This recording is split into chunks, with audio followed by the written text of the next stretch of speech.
Let's mic news at 7।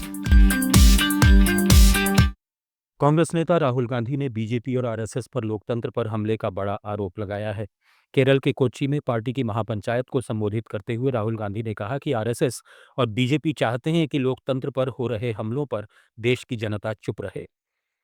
उन्होंने आरोप लगाया कि पूरे देश को कुछ चुनिंदा बिजनेसमैन के हाथों बेच दिया गया है और भाजपा आरएसएस भारत के लोगों से आज्ञा पालन चाहते हैं।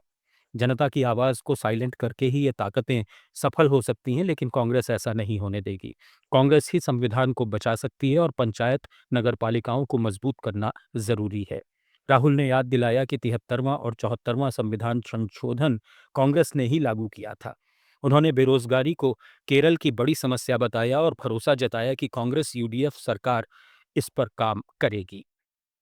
The foundation of the Constitution is one man, one vote.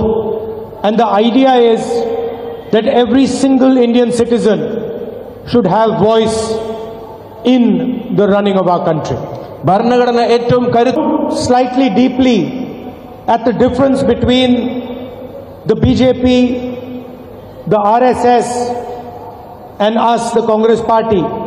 You will see that they stand for centralization of power and we stand for decentralization of power. Supreme court में पश्चिम बंगाल में चल रहे स्पेशल इंटेंसिव रिवीजन यानी SIR को चुनौती देने वाली याचिकाओं पर सुनवाई हुई। चुनाव आयोग ने कोर्ट को बताया कि एसआईआर के तहत करीब 1.25 करोड़ लॉजिकल डिस्क्रेपेंसी नोटिस जारी किए गए हैं। ये नोटिस पिता पुत्र की उम्र में अंतर और नामों की स्पेलिंग, खासकर बंगाली नामों में गड़बड़ी के आधार पर भेजे गए हैं। याचिकाकर्ताओं की ओर से वरिष्ठ वकील कपिल सिब्बल ने प्रक्रिया पर सवाल उठाते हुए कहा कि केवल उम्र और स्पेलिंग के आधार पर लोगों को नोटिस भेजना गलत है। उन्होंने लिस्ट सार्वजनिक करने और बीएलओ को सुधार प्रक्रिया में मदद के निर्देश देने की मांग की। इस पर कोर्ट ने चुनाव आयोग को सख्त निर्देश देते हुए कहा कि सिर्फ तर्क के आधार पर आम नागरिकों को परेशान नहीं किया जा सकता। कोर्ट ने आदेश दिया कि लॉजिकल डिस्क्रेपेंसी नोटिस पाने वालों की सूची पंचायत और ब्लॉक कार्यालयों में सार्वजनिक की जाए। दिल्ली हाईकोर्ट ने उन्नाव रेप केस के मुख्य आरोपी और पूर्व विधायक कुलदीप सिंह सेंगर की सजा निलंबन याचिका खारिज कर दी है। ये याचिका उस मामले से जुड़ी थी जिसमें पीड़िता के पिता की हिरासत में मौत हो गई थी। सेंगर को 2019 में ट्रायल कोर्ट ने 10 साल के कठोर कारावास की सजा सुनाई थी। उनकी याचिका में लंबे समय से जेल में बंद होने और गंभीर स्वास्थ्य समस्याओं जैसे डायबिटीज, मोतियाबिंद और रेटिना डिटैचमेंट का हवाला दिया गया था।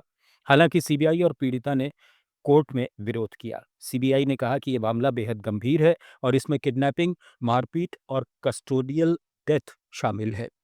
पीड़िता की ओर से भी दलील दी गई कि ऐसे आरोपी को राहत देना न्याय के खिलाफ होगा।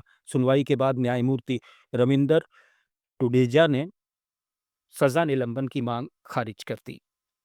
शिवसेना यूबीटी सांसद संजय राउत ने महाराष्ट्र की राजनीति में बड़ा दावा किया है। राउत ने कहा कि एकनाथ शिंदे के बाद अब भाजपा भी अपने पार्षदों को किसी सुरक्षित जगह पर भेजने की योजना बना रही है।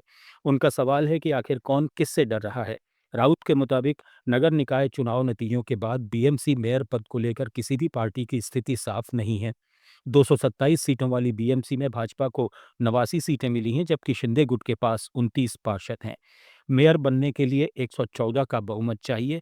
29 नगर निगमों में मेयर पद के लिए 22 जनवरी को लॉटरी निकाली जाएगी। इसके बाद 29 या 30 जनवरी को मेयर का चुनाव होने की संभावना है।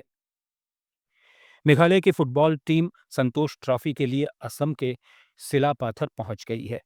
ग्रुप बी में टीम 22 जनवरी को ओडिशा के खिलाफ अपना पहला मैच खेलेगी।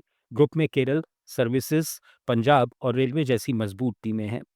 कोच ख्लैन पिरखात सेम्बलिल ए के नेतृत्व में टीम क्वार्टर फाइनल में जगह बनाने का लक्ष्य रखती है। मेघालय की अब तक की सर्वश्रेष्ठ उपलब्धि 2022-23 में फाइनल तक पहुंचना रहा, जहां वो कर्नाटक से हार गई थी। न्यूज एट 7 में फिलहाल इतना ही। बने रहिए लेट्स माइक के साथ।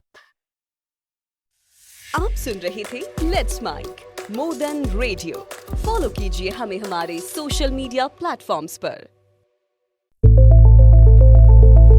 It's time for news. It's time for more than radio. Presenting the first radio news app, Let's Mic. Let's Mic, a news-based app on your phone where you get to watch and listen news, talk shows, interviews,